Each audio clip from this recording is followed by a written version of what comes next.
Alexandre Aja, de son vrai nom Jouan Arcadi, a baigné dès son plus jeune âge dans le 7e art. Il est le fils de la critique cinéma Marie-Jo Jouan et du réalisateur Alexandre Arcadi. Il fait ses débuts dans les pas de son père en 1997 à travers le court-métrage Over the Rainbow, visible sur YouTube, lien dans la description. Puis, dès 1999, il passe au long avec le trop méconnu Furia, œuvre de science-fiction sombre qu'il coécrit avec son ami Grégory Levasseur, partenaire qui l'accompagne de ses débuts à aujourd'hui. En 2003, il se fait vraiment connaître avec le très bon film d'horreur Haute Tension. Puis tout s'enchaîne. En 2006, il signe le remake très réussi de La Colline à des yeux, d'après Wes Craven. En 2008, autre remake, Mirrors de Kim Sang-ho. Et en 2010, encore un remake, le très fun Piranha 3D de Joe Dante. Enfin, en 2013, il réalise un film lyrique, Horns, sorti en 2014 chez nous avec Daniel Radcliffe. Il a aussi la casquette de producteur, toujours de films de genre. Beaucoup de films mineurs, mais surnage au-dessus du lot la surprenante relecture du Maniaque de William Lustig, réalisé par Frank Calfoun avec Elijah Wood. Frank Calfoun est déjà réalisateur sous l'égide d'Aja de P2, sorti dans nos frontières sous le titre de Deuxième sous-sol. Son gros projet, c'est l'adaptation de Space Adventure Cobra, Cobra tout court pour nous, annoncé en grande pompe au Festival de Cannes 2014. Depuis, silence radio. On ne peut que lui souhaiter de concrétiser ce fantasme sur pellicule. Bonsoir, j'espère que vous êtes content d'être là, j'imagine que oui en tout cas. Donc l'exercice de la masterclass, j'espère que vous allez le pimenter un petit peu, parce que si vous me laissez uniquement parler, ça va pas être très drôle. Je vais néanmoins essayer un petit peu de décoincer ça au départ, mais si vous avez envie de réagir, je crois savoir qu'il y a des micros qui circulent dans la salle, donc n'hésitez pas. Ne posez pas tous et toutes la même question. Laissez Alexandre tranquille avec Cobra, par exemple, ce genre de choses. Je sais pas trop. Non, on peut parler de Cobra aussi, hein. Il n'y a pas de problème. Pas de problème. Mais on va commencer par le commencement, parce que c'est un peu l'idée de cette masterclass. Moi, la chose qui m'intéresse, Alexandre, j'aimerais savoir en fait à quand remonte ton amour pour le cinéma de genre et qu'est-ce que tu as comme souvenir de première image traumatique. Est-ce que c'était des images de films, ou est-ce que c'est des images de bande dessinée, des photographies, d'autres choses qui ne sont pas forcément liées au cinéma, qui t'ont dans un premier temps impacté? Alors, comme le disait Sophie, c'est vrai que j'ai pas mal pas de phobie, mais d'angoisse, qui m'ont pas mal servi à faire tous les films que j'ai fait jusqu'à maintenant. C'est vrai que le premier souvenir que j'ai d'image qui m'a un peu traumatisé, ça reste des images de cinéma, parce que, en fait, quand on suscite la peur, je pense chez n'importe quel enfant, tant qu'on se fait nous-mêmes nos images, tant qu'on se les imagine nous-mêmes, elles font peur, mais elles sont dans un cadre qui est quand même contrôlé. Alors que le cinéma, c'est évidemment l'imagination et la création de quelqu'un d'autre. Donc, quand on est très jeune et très petit, quand on voit des images qui sont un petit peu impressionnantes, elles peuvent prendre une place beaucoup plus importante dans l'imaginaire et évidemment dans la construction de la personne. Et mon premier souvenir, j'étais chez un ami de mes parents, et les enfants étaient un peu plus âgés que moi, et ils regardaient les Aventuriers de l'Arche perdue, et je suis rentré dans la pièce au moment où l'officier était en train de fondre. Je devais avoir 3 ans, 3-4 ans, et ça m'a pas mal impressionné, pour être honnête. Donc ça, c'est vraiment quelque chose qui est resté avec moi. Et puis quelques années plus tard, j'ai loué par accident à mon vidéoclub Shining à la place de Superman 2. Et j'ai mis la cassette et dès les premières images, j'ai été absolument hypnotisé par le début du film, par la musique, par l'ambiance, et j'ai découvert ce sentiment d'être absolument tétanisé, de ne pas pouvoir franchir ces 2 mètres qui me séparaient du magnétoscope pour arrêter la vidéo. J'ai dû, à mon avis, regarder, je ne me souviens pas exactement combien j'ai regardé, mais assez quand même pour être traumatisé pour un bon moment. Mais à ce moment-là, tu ne pensais pas toi-même à devenir créateur, tu étais juste spectateur, tu te délectais des images. Est-ce que tu pensais déjà à l'époque écrire ou tourner? C'est à ce moment-là que je me suis rendu compte qu'en racontant ces histoires-là à d'autres gens, à l'école, à mes copains, à mes cousins, bref, à tous les gens que je pouvais trouver, et en recréant cette peur, ou en leur faisant peur, je réussissais quelque part à m'en séparer un petit peu de cette peur. Puis c'était aussi un processus qui était vachement, comment dire, gratifiant, parce que quand on fait peur à des gens, il y a tout de suite une sorte de rapport qui s'installe. Je veux dire, quand on fait peur, quand on raconte comme ça quelque chose qui peut faire peur. Et donc j'ai raconté pas mal, je me faisais raconter pas mal de films d'horreur avant de les voir. Puis j'ai commencé à lire pas mal de Stephen King. Et évidemment, ça a nourri et j'ai découvert comme ça ce rapport à être un passeur d'histoire dans ce type de cinéma-là. Et ça m'a donné évidemment envie d'écrire. La première nouvelle que j'ai écrite, je devais avoir, je sais pas, 12-13 ans. C'était déjà une histoire comme ça de créatures, femmes un peu zombies qui étaient dans une cave, voilà, qu'il fallait aller voir. Bref, c'était pas très intéressant, mais c'était déjà complètement dans le genre. Et à ce moment-là, c'est évidemment le moment où je découvre Mad Movie, la 6e, où je rencontre mon meilleur ami Greg Levasseur, avec qui je travaille toujours. Et c'est à travers cet amour un peu pour ce cinéma-là qu'on va découvrir ensemble, où on va écumer tous les vidéoclubs qu'on trouve sur notre chemin, qu'on va se bâtir un peu cette culture de ce cinéma-là, et qu'on va commencer à écrire ensemble, on va commencer à faire des maquillages ensemble. On a envoyé pas mal de photos de maquillage à Matt qui n'ont jamais été publiées, je tiens à me plaindre aujourd'hui. Parce qu'à l'époque, on pouvait, je ne sais pas si vous faites encore ou pas. On peut encore envoyer des photos de maquillage, c'est pas sûr qu'elles soient publiées, ça je te le confirme aussi. Oui. Voilà, et donc voilà, on avait fait quelques maquillages assez sympas, qu'on trouvait bien en tout cas à l'époque. Est-ce que tu peux un petit peu justement t'attarder sur ta rencontre avec Greg Levasseur, justement comment ça s'est passé? Donc tu nous dis que c'est autour d'une passion commune, mais très tôt vous avez décidé de développer un univers en commun ou c'est arrivé par la suite, un peu par accident? Chacun de notre côté, on avait cette même fascination pour ce cinéma-là, qui est un cinéma de plus d'expérience, qui est un cinéma où il y a moins de distance entre l'écran et le spectateur, un cinéma qui vous prend par les tripes et qui vous entraîne de l'autre côté du miroir. Et c'est vrai qu'on s'est rencontrés, c'était en 6e, c'était autour d'une couverture. Alors c'est la grande question, est-ce que c'était une MAD ou l'écran? Je suis désolé. C'est la grande, parce que je me souviens que c'est MAD, et en même temps je ne retrouve pas cette couverture avec Shocker. Donc c'était Shocker de Wes Craven, qui est en couverture. Wes Craven qui va jouer un rôle très important plus tard. Et c'est vraiment une conversation de « Et toi, t'as vu ce film ?» Et ça a commencé comme ça. Je pense malheureusement que c'était l'écran. Ouais, je pense aussi. Mais c'était les deux. Ça, c'était sûr que ça a toujours été par pair. L'écran et MAD.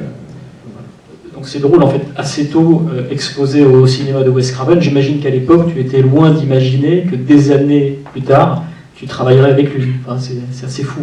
C'est fou parce qu'en plus de ça, Wes a joué un rôle indirect, mais très important sur nous. C'est-à-dire qu'au-delà de Shocker, qui n'est pas son meilleur film, qui nous a permis de nous rencontrer, c'est vraiment Les Griffes de la Nuit et les Freddy qui nous ont vraiment fait devenir meilleurs potes. Et derrière, en fait, quelques années plus tard, quand on va faire Haute Tension, il n'y a pas vraiment de cinéma de genre en France à ce moment-là, c'est assez compliqué d'en faire. Et on a réussi, après vraiment des mois, voire des années de bagarre pour financer le film. Le film ne coûte pas très cher, il coûte 2 millions, mais quand même, il faut le trouver. On réussit à monter le financement complet, et tout d'un coup, il y a un type en banlieue parisienne qui va poignarder sa copine avec le masque de Scream. Et ce fait divers, qui n'a rien à voir avec Wes Craven, mais qui est lié indirectement avec le Scream, et donc avec lui, va avoir un impact très fort sur Haute Tension, parce qu'on va perdre notre financement. C'est-à-dire qu'à ce moment-là, on va perdre une des chaînes de télé qui devait rentrer dans le financement du film, et donc le film va s'arrêter. de nouveau, après 4 ans, parce que j'avais fait un premier film avant, 4 ans auparavant, qui était Furia, et là, après 4 ans, on a réussi comme ça à se dire, ça y est, Haute Tension va se faire, et puis ça ne se fait plus. Et c'est vraiment grâce à ce moment-là à Luc Besson qui est rentré dans la production qu'on a pu faire le film, et vraiment pendant un moment on a cru, et donc c'était indirectement lié à Wes Craven, quelque part, parce que ce masque de Scream, parce que, alors ça c'est un autre débat sur comment dire, l'impact qu'ont le cinéma sur les gens et sur les déséquilibrés, et sur, bref, c'est toute une autre histoire. Mais en tout cas, voilà, Wes était toujours là. Et c'est vrai que quelques années après, quand le film Haute Tension a été fait, a été présenté à Toronto et a été acheté pour les États-Unis, on a donc prévu un premier voyage pour aller rencontrer des agents, des scénaristes, des producteurs, etc. Et un des premiers rendez-vous qui a été organisé était avec Wes Craven. C'était un vendredi et ça a été une rencontre qui a changé ma vie, changé notre vie et puis changé évidemment notre carrière. J'aimerais qu'on revienne quelques instants sur Furia. Et je voulais savoir comment tu te sentais le premier jour du tournage de Furia, comment tu te sentais en tant que metteur en scène. Est-ce que tu avais peur? Est-ce que tu avais confiance? Comment tu te sentais sur ce qui était les premières heures de ton premier long métrage de ta carrière? J'étais extrêmement arrogant et extrêmement sûr de moi. Et je crois qu'on apprend énormément avec l'échec. Et on apprend énormément avec un échec quand il est vraiment en pleine gueule, ça c'est encore plus fort. Ouais. Et c'est vrai que j'ai, en fait, l'enchaînement de choses, c'est-à-dire que avec Greg, on a écrit beaucoup de longs métrages, en tout cas, des longs métrages, c'est un petit peu exagéré, ça se voulait des longs métrages, c'était pas encore, ça n'allait pas à ce niveau-là, mais en tout cas, on écrivait tous les jours. Dès qu'on avait un peu de temps, on écrivait au lycée, au collège, on n'a jamais arrêté, et puis est arrivé ce moment où on s'est dit, bon, bah, les longs métrages, on va pas réussir à les faire nécessairement tout de suite, donc il faudrait qu'on écrive un court-métrage. Donc on a fait un court-métrage, ce court-métrage a reçu l'aide du CNC, on a pu le tourner, c'était une histoire qui racontait déjà un petit peu de cannibalisme. Et puis le film a été en sélection officielle à Cannes, et tout d'un coup on a eu une sorte de possibilité de parler de long métrage, alors qu'on avait à peine 18 ans, donc on a parlé d'un des projets qu'on avait qui était Furia, qu'on était en train de finir d'écrire, et puis tout d'un coup ce scénario-là s'est retrouvé au Festival de Paris, il y a un prix du scénario, et a gagné le prix du meilleur scénario. Et ce prix était donné par tous les intervenants financiers, c'est-à-dire toutes les chaînes françaises qui en général financent le film. Donc le film était déjà financé, et puis on a rencontré un comédien qui était Stanislas Mérard, et un mois après, Stanislas avait le César de l'espoir. Donc c'était vraiment une sorte d'alignement de planète qui était inespéré. Donc on est tout de suite parti faire le film. On s'est retrouvés en tournée au Maroc. Donc Furia est un petit film de science-fiction, vraiment un tout petit budget, avec donc Stanislas Mérard, Marion Cotillard. Et donc la veille du tournage, 2 jours avant, c'est mon anniversaire, j'ai 20 ans. Donc voilà, et j'ai l'impression que je vais faire un film, que le film va aller à Cannes, que ça va être super facile, que ça va être extraordinaire, que voilà. Donc on tourne le film, et là ça va être Voilà, il y a pas mal de péripéties après, le film va avoir beaucoup de mal à sortir, il va falloir presque 2 ans pour que le film sorte en salle, il faudra 4 ans pour pouvoir en refaire un autre. Le film a fait, je crois, en tout et pour tout, 5000 entrées en France, ce qui est absolument, alors un point, je crois qu'on ne peut pas faire moins, 200 entrées le premier jour. C'était une expérience qui était assez terrible et assez traumatisante au départ, mais qui m'a remis bien les pieds sur terre. Justement, pendant les 4 ans qui séparent Furia de Haute Tension, qu'est-ce qui se passe? Est-ce qu'à un moment tu te dis peut-être que je ne suis pas fait pour ça, peut-être qu'il faut que je fasse autre chose? Dans quel état d'esprit était Grégory Levasseur aussi à ce moment-là? On avait passé 2 ans, parce que les mauvaises choses arrivent toujours d'une manière assez étrange, parce qu'en parallèle, Furia avait reçu des bonnes critiques en Angleterre et aux États-Unis. Et c'est vrai qu'on avait comme ça eu des rendez-vous à Londres avec des producteurs, avec plein de gens, donc on continuait à espérer que finalement ce film serait incompris en France, mais nous permettrait peut-être de traverser l'Atlantique et de faire des films en anglais. Donc on continuait à écrire. On n'a jamais arrêté en fait pendant ces 4 ans. On a écrit plusieurs scénarios et on a fait pas mal de petits boulons, deuxième équipe, ici et là. Et puis on s'est concentré sur l'écriture de l'autre projet qui était notre alternative à Furia au moment où on pensait à Furia, qui allait devenir Haute Tension. Et dès le départ, après la réalisation de Furia, en fait, vous caressiez déjà l'idée de partir aux États-Unis pour tourner. C'était un rêve, ou alors vous vous disiez simplement peut-être que les univers qu'on veut développer en France, ils n'ont pas leur place, surtout après un échec d'un film de science-fiction. On sait que la France n'est pas forcément un pays qu'on rattache immédiatement à la science-fiction, voire le contraire. Donc, est-ce que l'envie de partir aux États-Unis était déjà là dès le début, ou du moins après Furia? Elle était là dès le début, parce que quand on réfléchit un petit peu à tous les scénarios, quand je regarde tous les scénarios qu'on a écrits, toutes les histoires qu'on avait en tête, ça a rarement été des histoires vraiment franco-françaises. Il y avait toujours quelque chose très inspiré de ce cinéma américain des années 70 ou des années 80, et donc il y avait une envie, mais après, en avoir envie et puis se dire si c'est possible ou pas, c'est deux choses complètement différentes.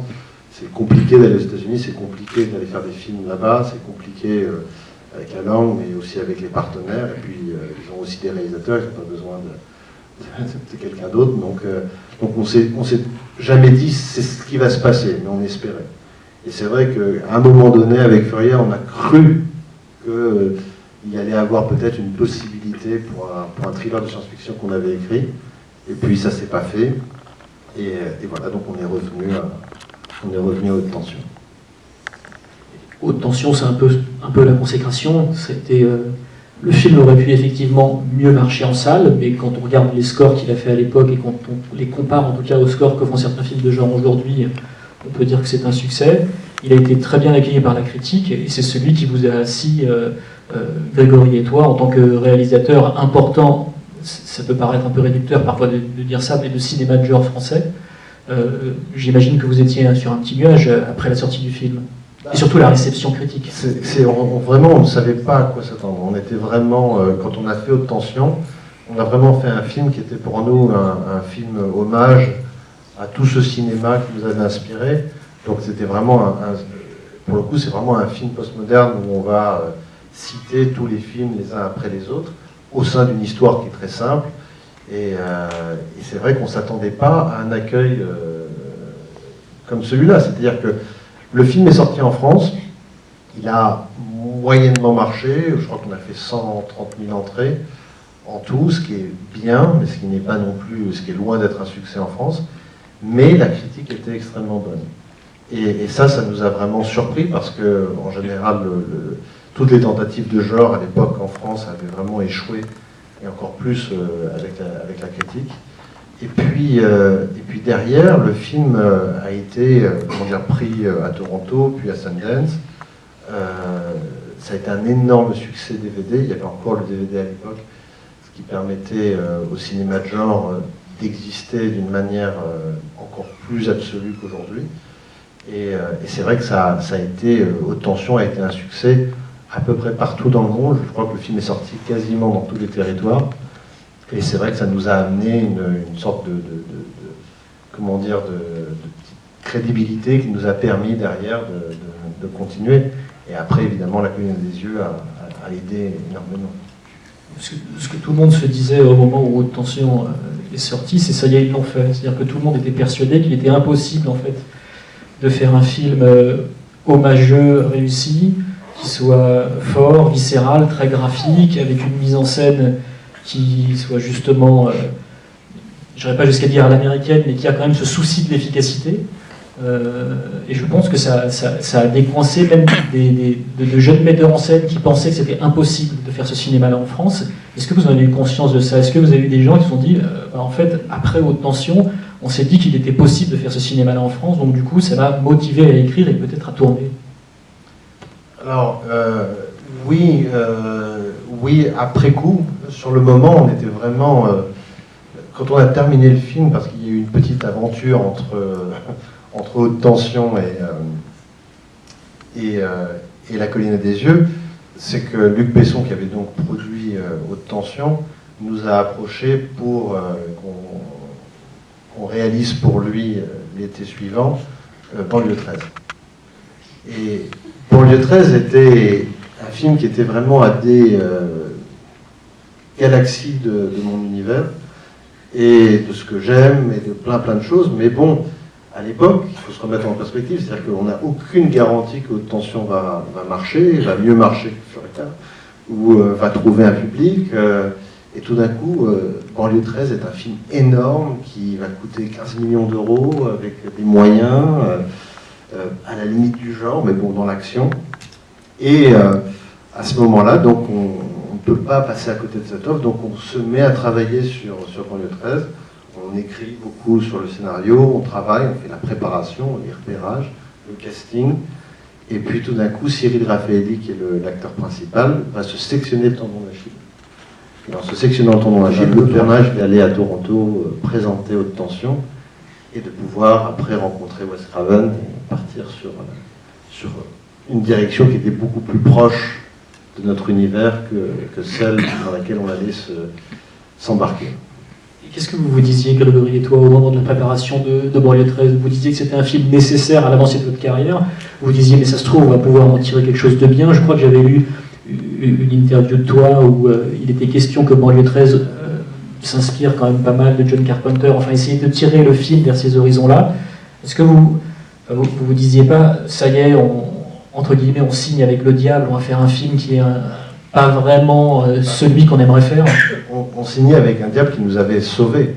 C'est-à-dire que Luc Besson, sans Luc Besson, Haute Tension n'aurait pas existé et donc rien ne se serait passé. Donc c'est vrai que quand il nous convoque dans son bureau et qu'il nous donne le script et qu'il nous dit ça y est, ça c'est le prochain, bon, alors on a partagé, il nous a donné une grande liberté pour pouvoir réécrire un peu le scénario, mais c'est en le faisant, on se rendait bien compte qu'on était vraiment dans de la commande, qu'il n'y avait pas, qu'on vibrait pas nécessairement pour ce projet-là.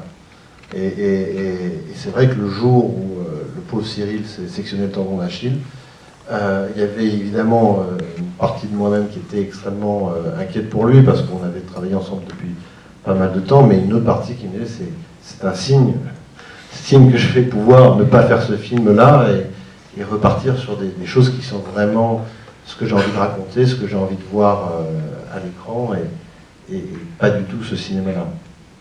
L'une des grandes forces d'Haute Tension, pour revenir un petit peu sur Haute Tension, c'est son casting. C'était tes choix dès le départ, ça a été des suggestions en fait de Luc Besson. Comment ça s'est passé? Parce qu'il y a une vraie osmose entre Cécile de France, Maïwenn et Philippe Naon. Alors, en fait, Luc est arrivé, le casting était déjà complètement en place. Donc il n'a rien à voir avec le choix de Maïwenn, parce que ça pourrait être une idée que les gens peuvent avoir, mais pas du tout. Le casting de Haute Tension a été très long, du moins assez... voilà, on a rencontré beaucoup de jeunes actrices françaises à l'époque. J'ai fait faire des tests à pas mal, parce que c'était un film où on savait dès le départ qu'il y aurait peu de dialogue. Je crois que dans le film entier, il doit y avoir au moins 10 minutes de dialogue. Et donc c'est pas facile pour un acteur de jouer la peur, d'être seul à l'image et à chaque pas, donner au spectateur une idée claire de ce qui se passe dans sa tête. Et beaucoup d'acteurs vont jouer un petit peu en caricature ou exagéré. Et c'est pas facile d'enlever les dialogues à un acteur. Parce que les dialogues, évidemment, ça sert à exister, ça sert à se placer, ça sert à construire un personnage. Et là, il n'y avait plus de dialogue. Donc il y a eu pas mal d'essais comme ça, pas mal de jeunes actrices qui ont très bien, très réussi après, mais qui n'étaient vraiment pas douées pour le sans dialogue. Tu peux donner des noms ou pas? Non, c'est dommage. Même dommage, non. Même sous la torture. Non. En revanche, très rapidement, j'ai rencontré Cécile. Et Cécile venait de faire un court-métrage de genre, qui était pas mal du tout, et elle était absolument fabuleuse. C'était une histoire autour d'une voiture, et un tueur qui rentrait dans une voiture, et elle qui se cachait autour de la voiture. Donc il y avait une sorte de cache-cache comme ça. C'était vraiment bien foutu. Et c'était évident qu'elle avait, elle avait le personnage en elle. Mais le problème, c'est qu'à ce moment-là, Cécile de France, ça ne valait pas grand-chose pour les chaînes de télé, pour les partenaires. Et à chaque fois qu'on allait voir des gens, on disait qui. Et ça ne marchait pas. Donc. Et puis un jour, Cécile me dit, écoute, il se trouve que j'ai fait 3 films en même temps. Ils vont les 3 sortir en même temps aussi, là au mois de juin. Tu devrais attendre un petit peu parce que peut-être que les choses vont changer. Et en effet, il y avait L'Auberge espagnole, Irène et A plus Pollux qui sont sortis en même temps et qui l'ont fait exister. Donc les mêmes personnes qui, avant, me disaient qui étaient formidable, génial, donc évidemment, ça a aidé. Donc, non, mais c'est aussi intéressant de se dire que les gens qu'on rencontre quand on fait un film, et qui sont les partenaires financiers, et qui vont investir dans votre projet, ils ont évidemment une actualité qui est l'actualité d'aujourd'hui. Ils ne se projettent pas. C'est-à-dire que ce n'est pas leur travail de se dire telle personne va avoir tel film qui va sortir dans 6 mois, mais c'est quelque chose qu'il faut toujours garder en tête, parce qu'évidemment, les gens qui sont pour eux bankable le jour où vous les rencontrez ne sont pas nécessairement ceux qui vous permettront de faire le film dans 6 mois ou dans 1 an. Et il faut parfois vraiment rester sur ses choix et des fois attendre, parce que peut-être que, évidemment, la donne peut changer et vous pouvez avoir raison et vous retrouver avec le casting qu'il faut. Et en effet, Cécile était absolument fabuleuse. Maïwenn, ça a été un choix qui est venu après Cécile, parce qu'une fois que j'avais Cécile, je voulais choisir cet autre personnage avec elle. Et donc on est allé voir un soir le spectacle, le one-man show que Maïwenn jouait à l'époque. Et c'était évident, il y avait cette énergie, ce contraste avec Cécile, et le couple était là. Est-ce que Didier Barbelivien a vu le film? Oui, il nous a même donné la chanson, je crois, gratuitement. C'était la question que je m'étais posée en voyant le film pour la première fois. Je me suis dit, est-ce qu'il sait que sa chanson va être utilisée dans un tel contrepoint? Est-ce qu'il va justement capter l'humour? Non, il a été formidable là-dessus, parce que il nous fallait cette chanson un petit peu ironique, ultra kitsch, et il a vraiment joué le jeu, il nous l'a donné, alors qu'on avait essayé... qui est-ce qui chante ça, merde? J'ai encore rêvé d'elle. Aidez-moi en termes de variété française. J'ai encore rêvé d'elle. Bref, il était une fois, oui, bravo, bravo, très bonne culture, variété française. Voilà. On va parler d'Il était une fois ce soir. Fabuleux. Et donc voilà, donc c'était. Non, on a essayé aussi. Merde. Non, mais on avait essayé plein de chansons assez marrantes.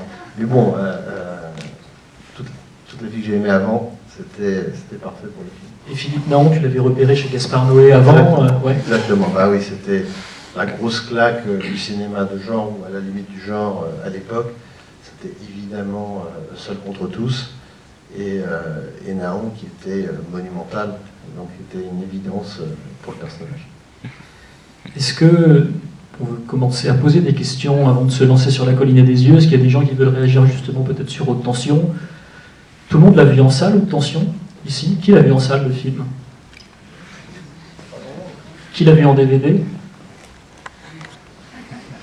Qui l'a pas vu? Alors là, c'est la honte. Il faut sortir. Bonjour. J'ai entendu parler d'une petite rumeur, enfin, je ne sais pas si c'est vrai, mais apparemment Luc Besson aurait modifié la fin de Haute tension. Est-ce que c'est vrai? Et quelle est la vraie fin? Alors, oui, c'est vrai. La fin avec le twist. Désolé, je vais complètement. Alors, pour ceux qui ne l'ont pas vu et qui voulaient le voir, ça ne sert plus à rien parce que je vais tout raconter. Trop tard. Donc, le fait, le twist final était finalement une scène de fin dans le scénario original, c'est-à-dire que tout le film, c'était elle qui aidait son ami à se sortir des griffes de ce tueur qui avait massacré la famille. Et la dernière scène, c'était une scène où on revenait dans la chambre d'hôpital, où on a porté la vidéo de contrôle de la station-service, et on découvrait que tout ce que vous avez raconté, toute l'histoire qu'avait racontée Cécile de France, était évidemment un énorme crack, et qu'en réalité, c'était elle qui avait tué le pompiste, et qui était responsable de tout ce qui s'était passé pendant cette nuit-là. Et cette fin a beaucoup plu à Luc, si bien qu'il m'a demandé, juste avant de rentrer dans l'histoire, il m'a dit, je veux vraiment, sinon je ne fais pas le film, ça ne m'intéresse pas, je veux vraiment que cette fin soit développée sur la dernière bobine, presque sur le dernier acte, c'est-à-dire faire les 30 dernières minutes du film, au lieu d'être les 5 dernières minutes. Et évidemment, c'était une bonne idée parce que ça donnait, comment dire, une autre dimension sur cette fin-là, mais ça posait des gros problèmes de logique qu'on a résolus d'une certaine manière, mais pas complètement. C'est vrai que quand on regarde le film aujourd'hui, il y a un problème de point de vue, on se dit mais comment c'est possible si c'est pas elle qui raconte et c'est ce qu'on voit, bon bref. Donc il y a, voilà, mais c'était le petit sacrifice à faire pour que le film existe. Excusez-moi, j'ai pas de voix, elle est complètement cassée. En fait, c'était pas une question. Je veux juste vous remercier parce que Haute Tension, c'était le premier film d'horreur que j'ai vu dans ma vie. Donc voilà. Merci.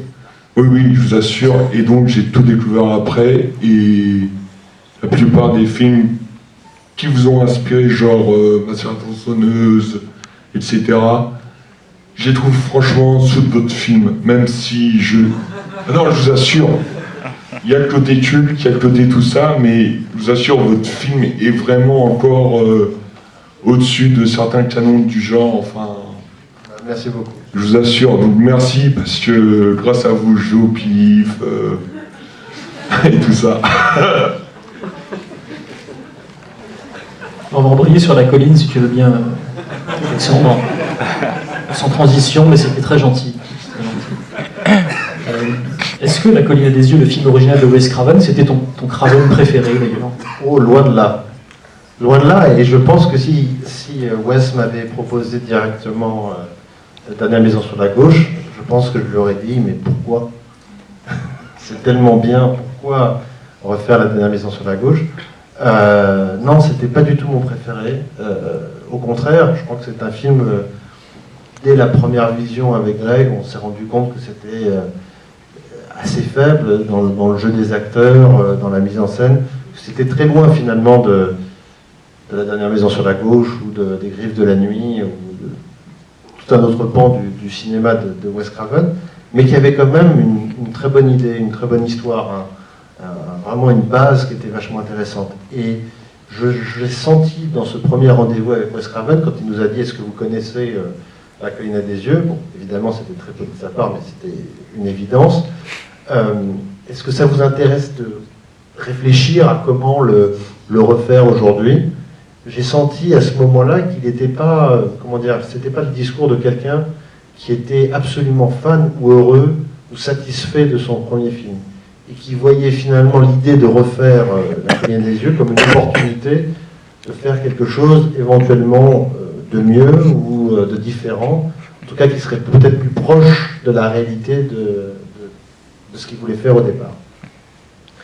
Et quand on est revenu vers lui quelques jours plus tard avec cette idée des tests nucléaires qui ont lieu dans le désert et des répercussions de toutes ces retombées radioactives sur ces familles qui sont restées cachées au lieu d'évacuer la zone, il a tout de suite adoré. Et donc voilà, l'histoire est arrivée assez vite et finalement on est parti écrire assez rapidement. Mais c'est vrai que j'ai, par rapport au remake, c'est vrai que quand on regarde ma filmographie, il y a pas mal de titres qui apparaissent comme des remakes, mais qui n'en sont pas, parce qu'en réalité, moi je pense que, à part Maniac et La colline des yeux, le reste n'est pas vraiment...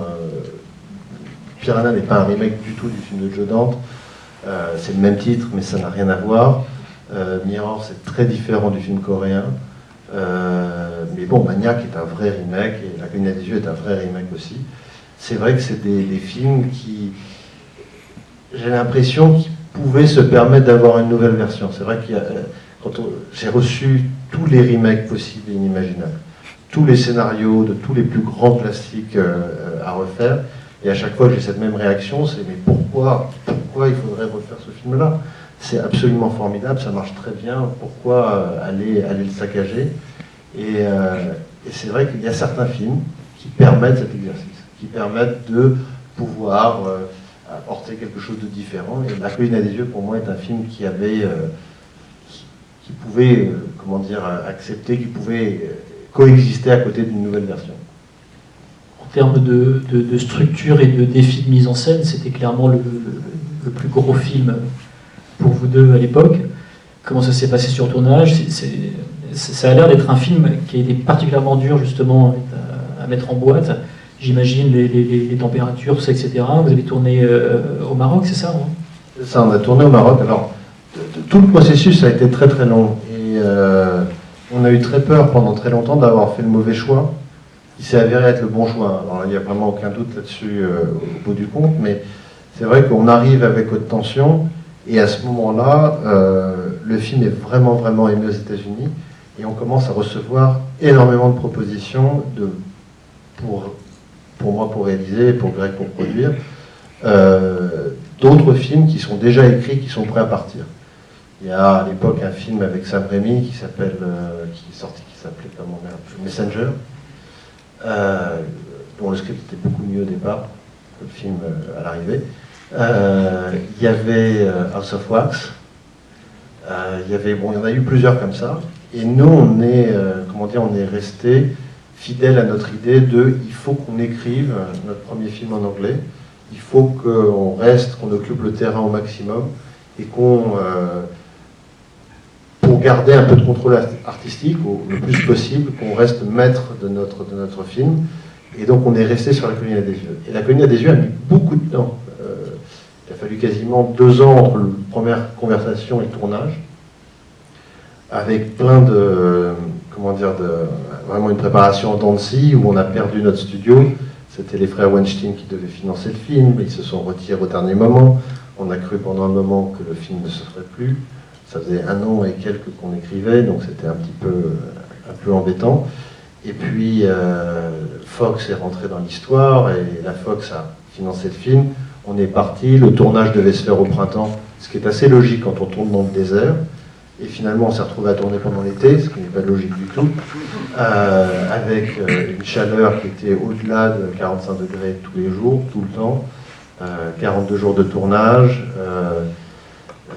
beaucoup de maquillage qui font au soleil, des enfants, bref, des animaux. Des animaux, alors beaucoup de problèmes avec les animaux, mais ça c'est toute une autre histoire. Et puis, bon, le film se termine, on est très heureux. Oui, quand même. Des petits aléas avec aussi Wes Craven, parce que Wes Craven produit le film, ne vient pas sur le tournage, parce que bon, il a une productrice qui est là pour ça. Donc beaucoup d'échanges et des désaccords assez importants sur le script.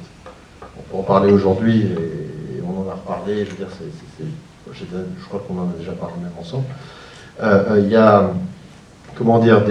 on n'est pas d'accord sur tous les éléments, et surtout sur le côté sous-texte politique et le côté un peu critique des États-Unis. Donc, Wes pense que... Lui, il voulait pas ça, en fait? Non, Wes pense que c'est vraiment un truc de Français ou d'Européens, et que les Américains ne vont pas comprendre, et qu'on est là pour faire peur, et qu'on n'est pas là du tout pour jouer avec le drapeau américain ou l'hymne national, ou, bref.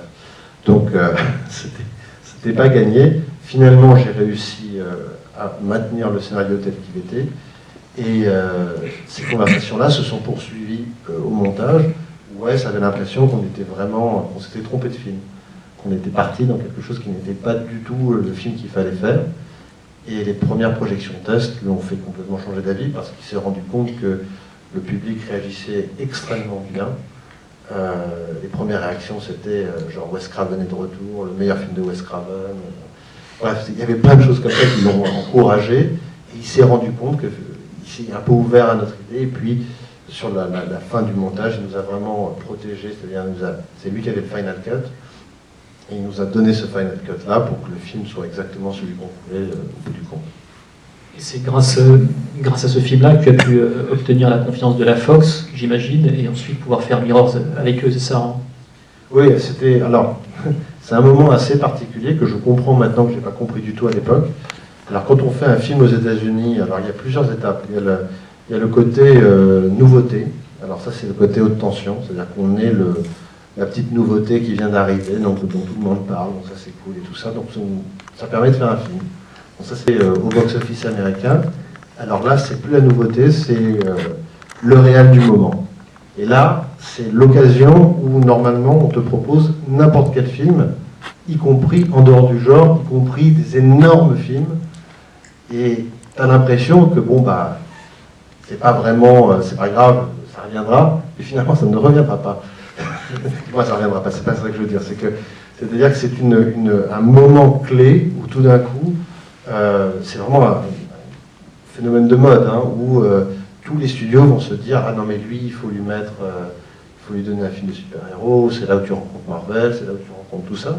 Et puis nous on a choisi de continuer notre chemin sur ce qu'on voulait vraiment faire et pas sur les projets des autres, et on est parti donc faire Mirrors.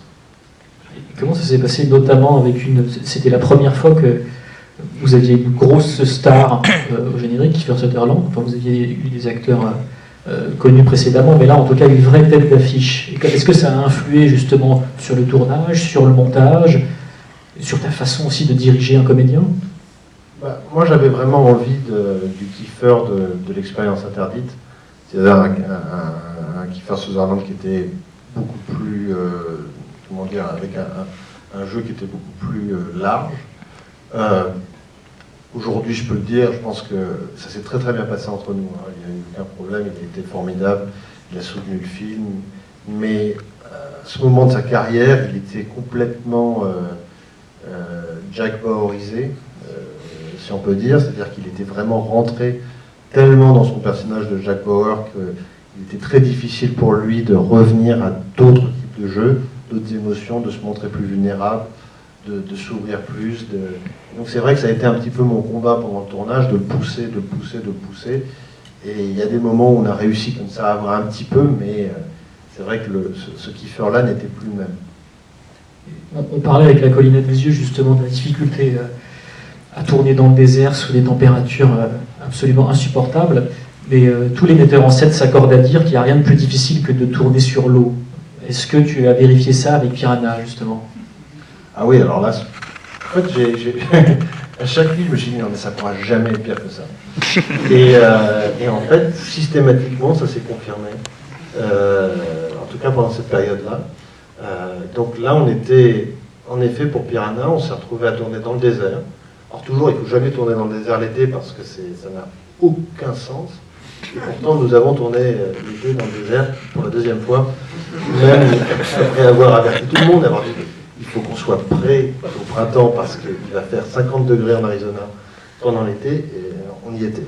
Et là, en plus de ça, on était sur l'eau.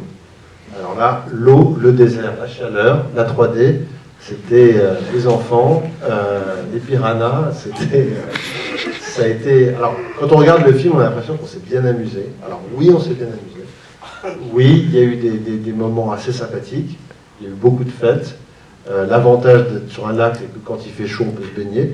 Donc, c'était vraiment un tournage en maillot de bain. Donc, ça, pour le coup, c'était assez cool.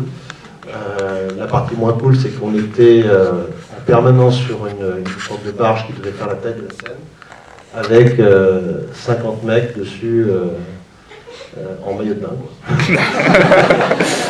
Toute la journée, voilà. Et bon. Voilà, c'était un tournage difficile, il y a eu plein de problèmes, évidemment mécaniques. L'eau, c'est impossible de savoir la manière dont une barque va partir à la dérive, ou de calculer un petit peu le temps qu'on mette en place un plan, tout a changé, le décor. C'était super compliqué, c'était vraiment un tournage difficile, mais... j'imagine que c'est comme toute naissance, c'est-à-dire que même dans la douleur, on oublie vite et on a envie de repartir. Quoi. La température, la chaleur et les frères Weinstein. Oui, alors en fait, le tournage avec les Weinstein, il était plutôt super cool. Il n'y a pas eu de problème, ils n'étaient pas là sur le tournage.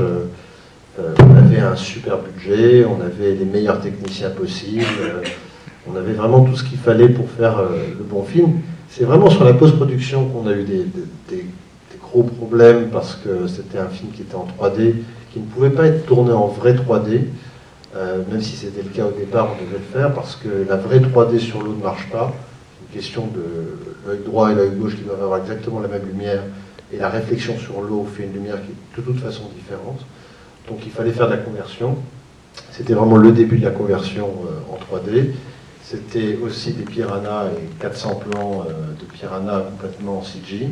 Et c'est vrai qu'on a eu des gros problèmes derrière avec des compagnies qui n'étaient pas du tout à la hauteur de ce qu'on voulait. Et que ça a été un grand combat où j'ai à un moment donné même pensé à retirer mon nom du film parce que on était au mois de juin, le film sortait au mois d'août et il n'y avait pas un plan 3D et pas un piranha dans le film. Donc j'étais une bonne raison de commencer à vraiment m'inquiéter. On a un timing très serré et Ernst est censé se lancer dans quelques minutes, mais j'ai cependant une dernière question. Je voulais savoir quel conseil tu donnerais à un jeune metteur en scène qui veut écrire et réaliser du genre aujourd'hui. C'est une question qui est compliquée, j'ai pas envie d'être trop pessimiste ou négatif. C'est extrêmement difficile de faire du cinéma de genre en France, pour plein de raisons. La première, c'est que l'essentiel du financement des films français se fait à travers les préachats télévision, et ces préachats-là sous-entendent du prime time, c'est-à-dire pas d'interdiction moins de 12 ans, pas d'interdiction moins de 16 ans, ce qui est compliqué quand on parle de cinéma de genre. Et puis derrière, évidemment, il y a une sorte de phénomène que j'explique pas trop. Pourquoi le public français n'encourage pas ou n'est pas là pour le cinéma de genre quand c'est en français. Et c'est un mystère, je ne sais pas si toi tu as une explication à ça. Je ne comprends pas pourquoi des films comme À l'intérieur ou Martyr n'arrivent pas à trouver le public malgré de très bonnes critiques, malgré pourquoi à chaque fois on est dans du 60 000 entrées à 100 000 entrées, ce qui n'est pas assez pour faire vivre un film. Il n'y a plus de DVD, donc ça ne peut plus fonctionner comme ça. Le modèle haute tension, c'est-à-dire des films qui se vendent à l'étranger, est en train aussi de s'épuiser. Donc il y a un système qui ne marche pas et finalement on n'a pas réussi à enclencher comme ça un coup ou une envie du public français. Et pourtant les films de genre, les films d'horreur marchent, science-fiction, fantastique, marchent très très bien en France, mais dès que c'est pas en français. Donc, où est le rejet, où est le problème, la différence culturelle, je ne sais pas, je ne comprends pas bien. Et donc c'est très difficile, donc ceux qui voudraient s'y mettre, bon courage.